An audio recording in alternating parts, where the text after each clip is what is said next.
This is the Go Solo. It is a portable interface manufactured by Helicon, and currently I've seen it on sale for as cheap as $20. That's $100 off the sale price. I had to get a Helicon power supply and I saw it was on sale, so I figured I'd get one to check it out anyways. So, today this is what we'll be looking at. As we can see, the Solo is pretty compact and fits basically in the palm of your hand and a little bit in the fingers too. It's about 1.5 inches thick and about 6 inches long. Body is made out of plastic. The build quality, somewhere between cheap but also durable. So the battery compartment, for instance, it's pretty hard to get it open sometimes, and it felt like the first couple times I was going to break my thumb, or break my thumbnail doing that. But it's pretty solidly built in that regard. We have 2 MIDI breakout ports on the side. They are TRS. We have phantom power switch on this side. We have a combo jack, which supports both 1/4 inch TRS and XLR. We have our headphone volume and our headphone port here. And then finally, we have a power supply input, which is not included in the package. And we have a, I think this is micro USB port. What does come in the package? We have this USB cable, which we get the mini USB or micro USB, I forget which one. Then it goes to USB. We have our micro USB to lightning connector. We have 2 TRS to MIDI breakouts. And then we also have USB and micro USB as well. The unit also does ship with the batteries that you can put it in it as well. They're not Duracell, but who would think that they were? There are parts on this build quality that simultaneously feel cheap but also durable. For instance, the front plate here, being made out of shiny plastic, picks up smudges and fingerprints pretty easily, as we see right there. But at the same time, it also feels like it's a brick, and if you dropped it, I wouldn't feel really concerned. But then if we look at this combo jack here, it's made by wUUTS, which I've never heard of. You'd think it'd be like a Neutrik combo jack. But then it has a Midas preamp in it as well. So it's this weird mishmash of cheap and high quality. But of course, let's see how well it works.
Alrighty, so now we have a Shure SM58, which we have hooked up to the Helicon Solo.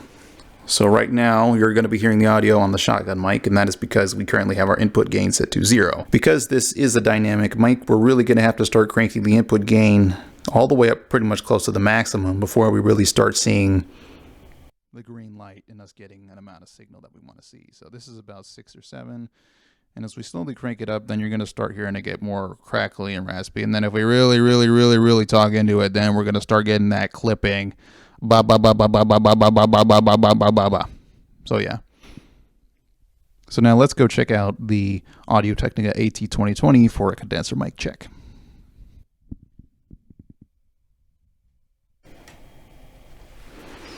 And we're back.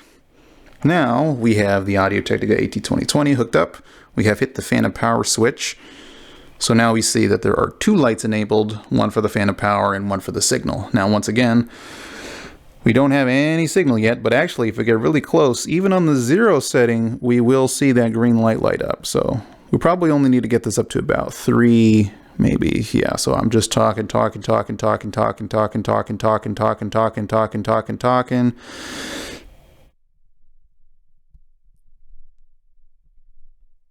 And then talking.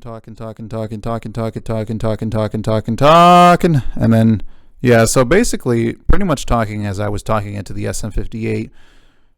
About 6 is where it'll work out okay. Now, of course, I am really close to the mic, so that is going to be. But now we are recording with the condenser mic. So that's how that handles that. Let's see how it handles.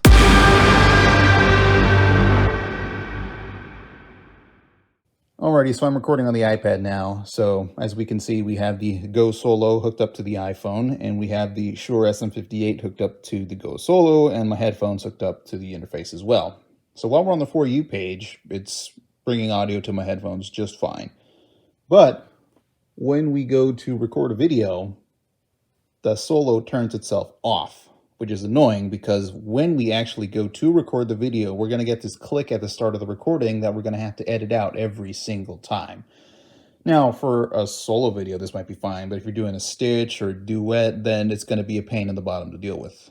And just to demonstrate what I was talking about here, so once again, the unit is off, we hit record, it turns itself on simultaneously or just a little bit behind as the moment the TikTok starts recording, which is why you get that click going on in there. So let's just transition to an example video real quick.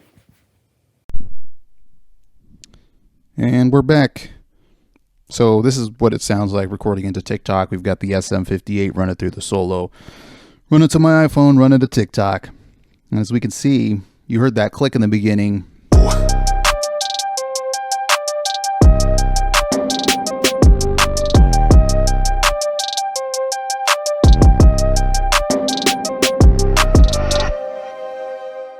So, is the Go Solo worth it? It's a big asterisk for me. I primarily bought it for the sake of using for social media content in which I would be using the microphone with it. And that little click that happens when it powers itself on and off is pretty annoying to deal with. But if you wanted to use it to make high quality mobile demos, such as jam on the go, or I don't know, do like a little podcast or something, then this could really be useful. But I would say for $20. I don't see myself paying $130 for this thing. Even though the features on this are pretty decent, it doesn't seem to justify its cost with the technical side effects it has. Some things that I would have liked to see would be, for instance, a impedance switch on this thing, which it does not have. A better faceplate on this would also be pretty nice. That power cycling problem is annoying to me. Maybe a better quality combo jack. So really, my attitude toward this is dependent on if it's on sale or not. If you see this for $20, I would completely and totally pick it up. And I think for Black Friday, they're trying to get rid of their stock of it. Maybe there's a replacement coming in and this is a once-in-a-lifetime opportunity. Who knows? So it's really up to you. I think I might get some utility out of this, but not as much as I was initially hoping.